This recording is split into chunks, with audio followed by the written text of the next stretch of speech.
Well, in these TV debates, we know Canadian voters will focus on what the leaders are saying. They'll also look at how they're saying it. Leadership ability, or the perception of it, is, of course, a key requirement for the country's top job. In the run-up to the debates, we've been examining what it takes to be a leader. And today, we're talking to someone considered a leader of leaders. Robin Sharma has been named one of the top 10 leadership gurus in the world. He's counseled rock stars and royalty, and he joins us now. So you've actually helped many different individuals, whether they're movers and shakers, titans of the corporate world, or just people who want to change their lives. What essentially makes a leader?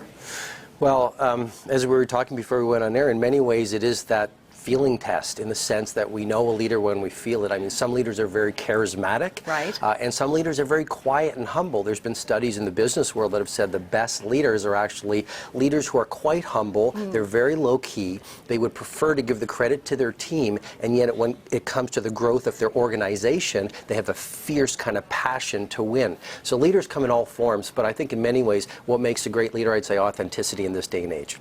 So in politics, you often hear the term royal jelly, that there are people who have what it takes and people who don't. Are leaders born or bred? I think leadership can be trained. Really? I have a very simple philosophy on leadership. It's lead without title. But I think in many ways we don't know how to lead. When we go through school, we have courses on geography and math. No one tells us the elements of leadership. And I think the best political leaders are people who understand what makes a leader. And in many ways it is authenticity. In many ways it's courage, because leadership is not a popularity contest. In some ways it's about doing what's right rather than what's easy. Right. I think leadership is also about innovation and dreaming, and the things that we think are soft but are so essential to building a great country. You know, when you talk about all of that, if you're going to be a leader and take charge and make change, you have to take charge of your own life. Like, I guess leadership, to aspire to be a leader, it comes from within. And I gather when you often make your presentations, you say, hey, I am case in point. You changed your life to help people change their lives. Tell me a bit about your personal journey. Well, I used to be a litigation lawyer. I did it for many of the wrong reasons. You know, all too often we follow the crowd rather than showing leadership. And leadership in so many ways is about detecting your own values and living life on your own terms. And long story short, Nancy, I was unhappy. I pulled back from the noise of our noisy world. I spent about a year and a half in a lot of contemplation while I was still working as a lawyer, reading a lot of books, interviewing elders, and I made some profound changes in my life which led me down a different path. And I think your point, though, is very important, and it's a value we've lost in this world, which is we think in many ways leadership is what we do on the outside. That's actually a function of who we are on the inside. So great leadership begins with self-leadership, knowing your values, knowing yourself, and being true to yourself when you're out there in the world. Okay, let's go back to the political arena, particularly as people are focused on the debates tonight and tomorrow. We'll get the leaders, at least their personas, showcased on television.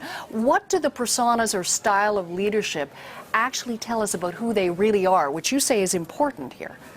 I think, you know, it's that old cliched line, which is you can preach a better sermon by who you are than what you say. So I think in so many ways, what we say is a reflection of our values.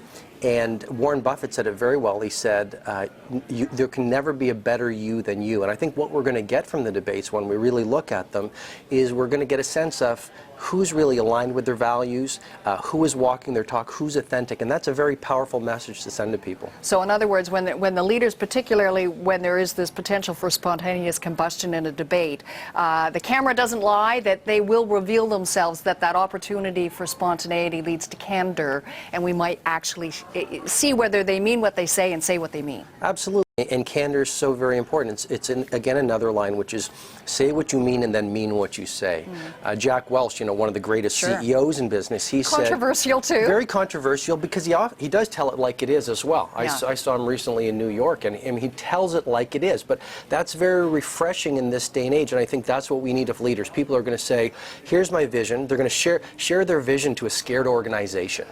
And they're going to say, here's my vision, here's why you should buy into it, here's what the mountaintop looks like, here's why you should follow me. And yet, there are huge risks, as we know in politics, in telling it like it is, because every announcement, every pronouncement is focus group or, polled, so you know that you're not going to be able to please everybody all of the time.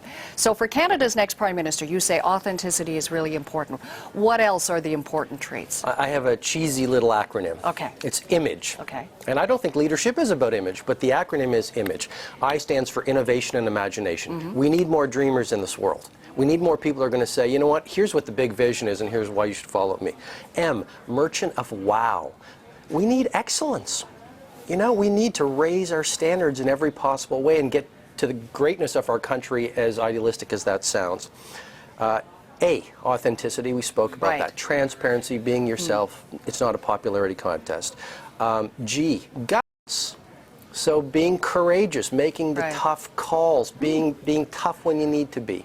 And then E is really about ethics and excellence. And again, excellence is so very important because we live in a world, especially in business, where a lot of companies play at mediocrity because excellence is scary. Excellent means you do have to step out of the tribe. You have to be a little different and have high standards. Wow, that's inspiring. Robin, great to talk to you. Thanks for sharing your observations with us. Pleasure to meet you, Nancy. Thank you.